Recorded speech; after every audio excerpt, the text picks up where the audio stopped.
I'm here in front of this gorgeous mural today with Kirin J Callinan. Your album's just come out, Bravado, which is really exciting. It sounds really different to music you've made before. Does it feel like a different process having put it out? It's exciting. I wasn't sure what to expect as far as the response.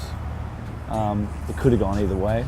You know, I wanted it to be an inclusive, joyous record, and so far people are, I think, finding joy and feeling included. Why do you think you sort of turned towards, I think the presser calls it defiant exuberance? It's definitely exuberant. I was pretty exuberant making it. Sure. I feel exuberant performing it live. That's great to hear. As far as being defiant, not really sure what I was defying other than anybody's expectation. I wasn't really thinking about the expectation. Okay. It definitely was a boring idea to me to try to recreate the same sound. I feel on a core thematic and conceptual level, the record is exactly the same as I've always done. I think it's just pushing a bit further. A lot of the album to me sounds like almost like a subversive or even satirical take on sort of what is now mainstream chart pop music. Do you listen to that kind of music, and if so, what do you think about it? I love pop music. Hell yeah. And I love music as a whole. Initial listens, people could think this is pop music,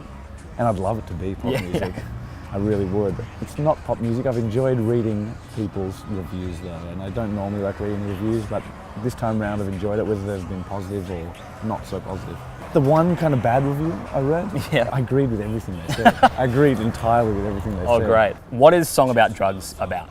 Because I feel like it's not quite about drugs. The lyric, Just Another Song About Drugs, was for me the ugliest, dumbest lyric I could come up with. Just another song about anything, if you put that in a song, feels kind of trite and uninspired. I just liked how crude it was, and I liked that it feels like you're on drugs listening to it. That was sort of the intention as well. Just a little bit. What to you was the most unexpected collaboration on the album?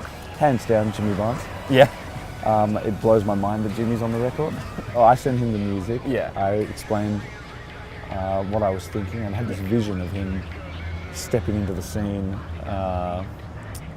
with no explanation, just belting out this scream. So I sent it to him, and he came through with the goods. It's unbelievable to me. Do you have haters, or do you have lots of haters? And what do you think of them? Absolutely. What do you think about your haters? Well, it came to a surprise a few years ago to discover that people didn't like me. I'm very comfortable with what I'm doing. I'm having fun, and I appreciate everyone that's on board. But you know, it's sort of funny to see new generation coming through, and you know, some being on board and some really hating you. It's kind of cute as well.